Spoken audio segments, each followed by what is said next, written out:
Residents and business owners have spent 5 years clashing over the level of noise from bars and restaurants on the south side of Flagstaff. Recently, an ordinance was proposed to limit the noise in the area after midnight on weekends, which would have helped nearby residents sleep, but potentially hurt local establishments. These hours were unreasonable. Like they would put there was multiple business owners that spoke from the south side. They all said that it would put them out of business and people would lose jobs and the city would lose tax money. The recent proposal says any sounds that could be heard from a neighbor's front door would be considered a violation and warrant police intervention. Dyer says a new ordinance that is based on decibel levels would limit the unfairness of the proposal.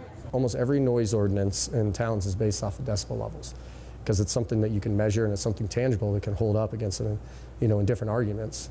For someone to say I can hear them at my doorstep isn't really a proper way to enforce a noise ordinance. Dyer says most of the noise complaints come from one resident, Candace Ryan, who says coexisting with the bar has become harder because of new ownership in the last 5 years. We hear every council meeting that just me, made 300 calls for noise disturbances in a year. I don't have time to do that. I have a life. This narrative is serving a certain subset of people, so it's being perpetuated and it's fueling this unreasonable anger.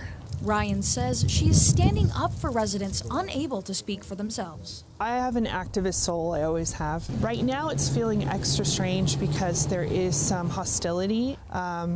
My physical address was published without my consent on the petition that's going around. Dyer says no harm was intended to the neighbors by posting Ryan's address. The city council says more time is needed to talk to those affected by an ordinance of this caliber before they can write up a more succinct proposal.